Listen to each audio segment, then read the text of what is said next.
नमस्कार मु Shrimati Rosalind Sahu बालीपाटना blocker सरकारी उच्च प्राथमिक विद्यालय अठांतर सह शिक्षयित्री भाव में कार्यरता मोहर आरएस स्टडी चैनल को समस्त को स्वागत।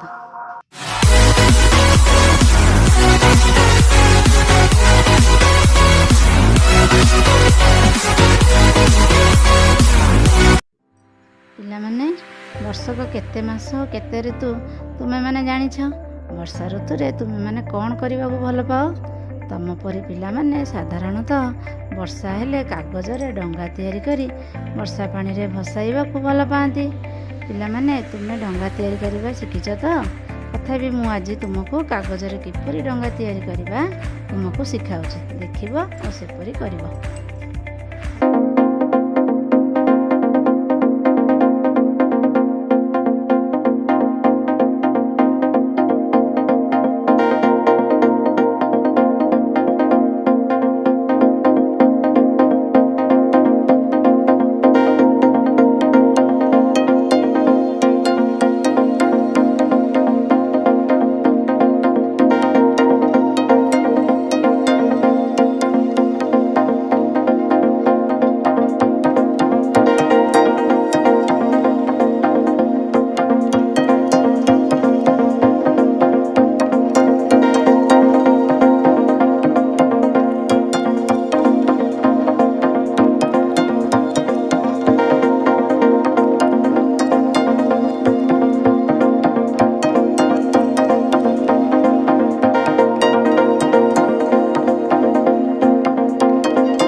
कागज डंगा पर आधार करी तृतीय श्रेणी साहित्य बहीर भासी जा मोर कागज डंगा कविता आवृत्ति करवा।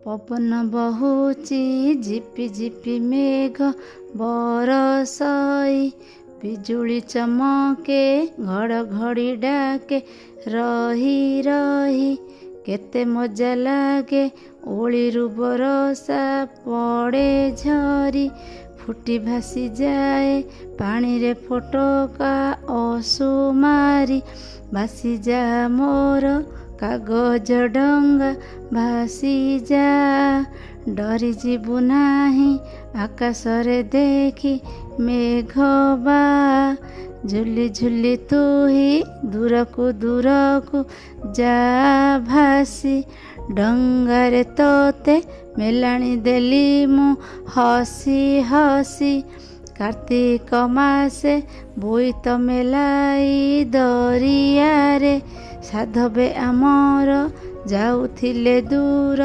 देश पारे झाड़ तोफान को नथिला तांकर तीले डर आसुथिले फेरी आषाढ़ सारी कारबार बोईतरे भरी धन दौलत होई खुशी फेरुथिले घरे दरिया पारिरु मिली मिसी बोईत मंगे शुभ नारी केळ जल ढाली झियो बोहू मिसी बंदाउथिले दीप जाली जाइछि से काल आसीछि रे एबे नुआ बेला पारादीपे आसी लागई जहाज भेला भेला अटकी गलु कि कथा मोर शुणी जा भासी विदाय देउछि तते मुही एबे हसी हसी एई हाते तोते गड़िछि मु केते भरोसारे खेलिछि तो साथे एही परी केते बरसारे भासी जा मोर कागज डंगा भासी जा बाट जाक केते नुआ नुआ साथी भेटू था।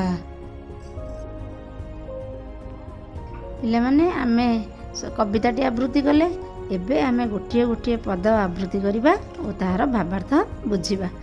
ପବନ ବହୁଛି ଝିପି ଝିପି ମେଘ ବରଷଇ, ବିଜୁଳି ଚମକେ ଘଡ଼ଘଡ଼ି ଡାକେ, ରହି ରହି କେତେ ମଜା ଲାଗେ, ଓଳିରୁ ବରଷା ପଡ଼େ ଝରି, ଫୁଟି ଭାସି ଯାଏ ପାଣିରେ ଫୋଟକା ଅସୁମାରି।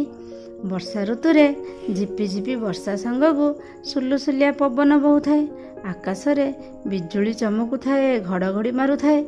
ଜୋରରେ ବର୍ଷା ହେଲେ ଚାଳ ହେଉ କି ଆଜବେଷ୍ଟ ହେଉ କି ଛାତ ଘର ହେଉ, ତାର ଓଳିରୁ ବର୍ଷା ପାଣି ବୋହି ଯାଉଥାଏ। ବୋହି ଯାଉଥିବା ବର୍ଷା ପାଣିରେ ଅସୁମାରି ପାଣି ଫୋଟକା ଫୁଟି ଭାସି ଯାଉଥାଏ। ପିଲାମାନେ, ତମେ ବି ବର୍ଷା ହେଲେ ଏପରି ପବନ ବହିବା, ବିଜୁଳି ଘଡ଼ଘଡ଼ି ମାରିବା ନିଶ୍ଚୟ ଦେଖିଥିବ। ଘଡ଼ଘଡ଼ି ମାରିବା ସମୟରେ କେବେ ହେଲେ ଘରୁ ବାହାରକୁ ଯିବ ନାହିଁ।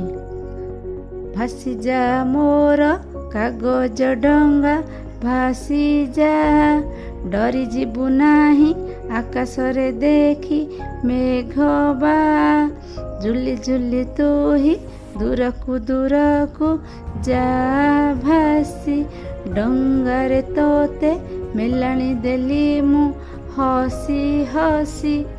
ବର୍ଷା ପାଣି ସୁଅରେ ପିଲାଟି ତାର କାଗଜ ଡଙ୍ଗାଟିକୁ ଭସାଇ ଦେଉଥାଏ।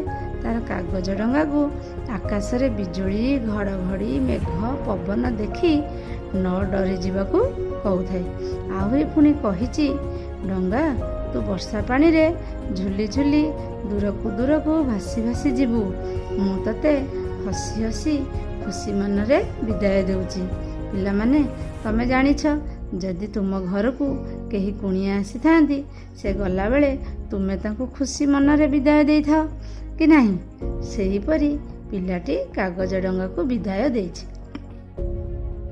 କାର୍ତ୍ତିକ ମାସେ ବୋଇତ ମେଲାଇ ଦରିଆରେ, ସାଧବେ ଆମର ଯାଉଥିଲେ ଦୂର ଦେଶ ପାରେ, ଝଡ଼ ତୋଫାନକୁ ନଥିଲା ତାଙ୍କର ତିଳେ ଡର, ଆସୁଥିଲେ ଫେରି ଆଷାଢ଼ରେ ସାରି କାରବାର। କାଗଜ ଡଙ୍ଗାକୁ ବିଦାୟ ଦେବା ସମୟରେ ପିଲାଟି ଡଙ୍ଗାକୁ ଅତୀତର ଆମ ସାଧବ ପୁଅମାନଙ୍କର ଗୌରବର କଥା କହିଛି। ଅତୀତରେ ଆମ ଓଡ଼ିଶାର ସାଧବ ପୁଅମାନେ ବୋଇତ ନେଇ ବଣିଜ କରିବାକୁ ଦୂର ଦେଶକୁ ଯାଉଥିଲେ। ସେଠାରେ କାର୍ତ୍ତିକ ମାସରେ ସେମାନେ ଯାତ୍ରା ଆରମ୍ଭ କରୁଥିଲେ। ପିଲାମାନେ, ସାଧବ ପୁଅମାନେ କାର୍ତ୍ତିକ ମାସରେ କାହିଁକି ଯାଉଥିଲେ ଜାଣିଛ? କାରଣ ଏହି ମାସରେ ବେଶୀ ଝଡ଼ ବାତ୍ୟାର ପ୍ରକୋପ ନଥାଏ। ଏ ସମୟରେ ସମୁଦ୍ରରେ ବହୁଥିବା ପବନ ବୋଇତକୁ ନେଇଯିବାରେ ସାହାଯ୍ୟ କରେ। ତଥାପି ଯଦି କେବେ ଏହି ମାସରେ ବୋଇତ ନେଇ ସମୁଦ୍ରରେ ଗଲାବେଳେ ଝଡ଼ ତୋଫାନ ହୁଏ, ଆମର ଏହି ସାଧବ ପୁଅମାନେ ସେ ଝଡ଼ ତୋଫାନକୁ ଖାତିର କରୁନଥିଲେ କିମ୍ବା ଝଡ଼ ବର୍ଷାକୁ ଦେଖି ଡରି ଯାଉନଥିଲେ। ଦୂର ଦେଶରେ ବେପାର ବଣିଜ ସାରି ଆଷାଢ଼ ମାସରେ ଘରକୁ ଫେରୁଥିଲେ। ତାହେଲେ ପିଲାମାନେ, ସେମାନେ କେତେ ମାସ ବାହାରେ ରହୁଥିଲେ କହିଲ ଦେଖି? ସେମାନେ ବର୍ଷକ 12 ମାସରୁ 8 ମାସ ବାହାରେ ରହି ବଣିଜ କରୁଥିଲେ। ବୋଇତରେ ଭରି ଧନ ଦୌଲତ ହୋଇ ଖୁସି, ଫେରୁଥିଲେ ଘରେ ଦରିଆ ପାରିରୁ ମିଳିମିଶି, ବୋଇତ ମଙ୍ଗେ ଶୁଭ ନାରିକେଳ ଜଳ ଢାଳି, ଝିଅ ବୋହୂ ମିଶି ବନ୍ଦାଉଥିଲେ ଦୀପ ଜାଳି। ଏହି ସାଧବ ପୁଅମାନେ ଦୂର ଦେଶରୁ ବଣିଜ ସାରି ବୋଇତରେ ଧନ ଦୌଲତ ବୋଝେଇ କରି ସମୁଦ୍ର ପାର ହୋଇ ଏକାଠି ମିଳିମିଶି ଘରକୁ ଫେରୁଥିଲେ।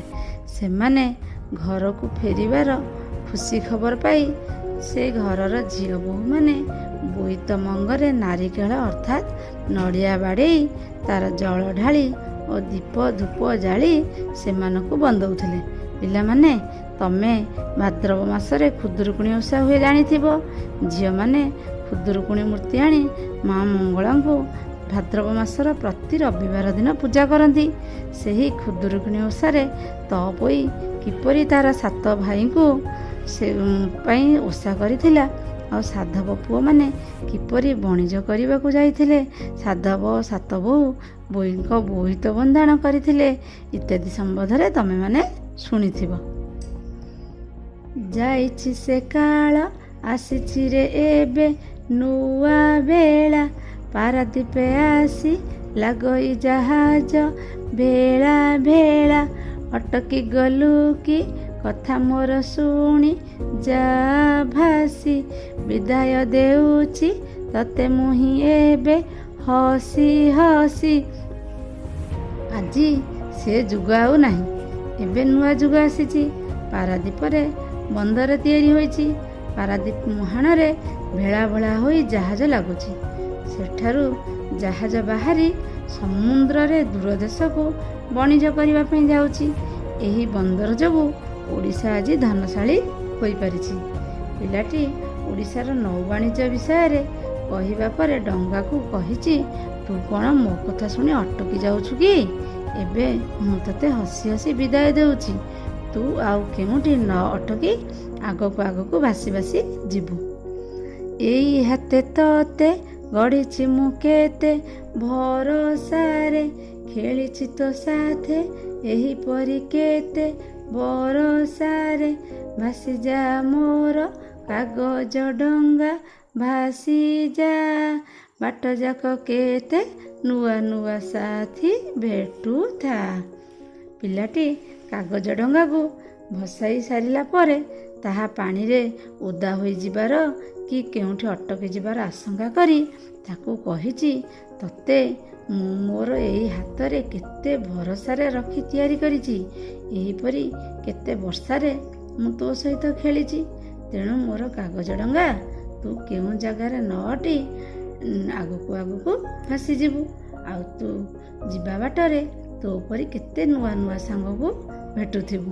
ଶେଷରେ ସେ ହସି ହସି ତାର କାଗଜ ଡଙ୍ଗାକୁ ବିଦାୟ ଦେଉଛି।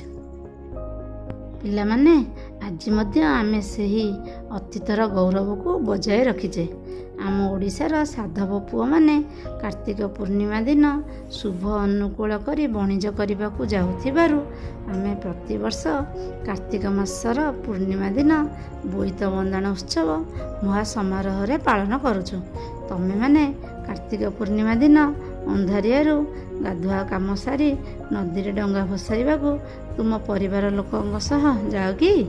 ଏହି ଦିନ ଆମେ ସାଧବ ପୁଅଙ୍କ ନୌ ବାଣିଜ୍ୟର କଥା ମନେ ପକାଇଥାଉ। ଆଜି ଆମେ ଏବେ ଭାସିଯା ଆମର କାଗଜ ଡଙ୍ଗା କବିତା ଆବୃତ୍ତି କଲେ ଓ ତାର ପ୍ରତ୍ୟେକ ପଦର ଭାବାର୍ଥ ବୁଝିଲେ। ଏବେ ଏହି କବିତାରେ ଥିବା କଠିନ ଶବ୍ଦର ଅର୍ଥ ଜାଣିବା। ସୁମାରି, ଯାହା ଗଣି ହେବ ନାହିଁ ଅର୍ଥାତ୍ ଅଗଣିତ। ମେଲାଣି, ବିଦାୟ। ଦରିଆ, ସମୁଦ୍ର। ତିଳେ, ଟିକିଏ। ଭେଳା ଭେଳା, ବହୁ ସଂଖ୍ୟାରେ। ଭରସା, ଆଶା ବା ବିଶ୍ୱାସ। ବା, ପବନ। ଦରିଆ, ସମୁଦ୍ର।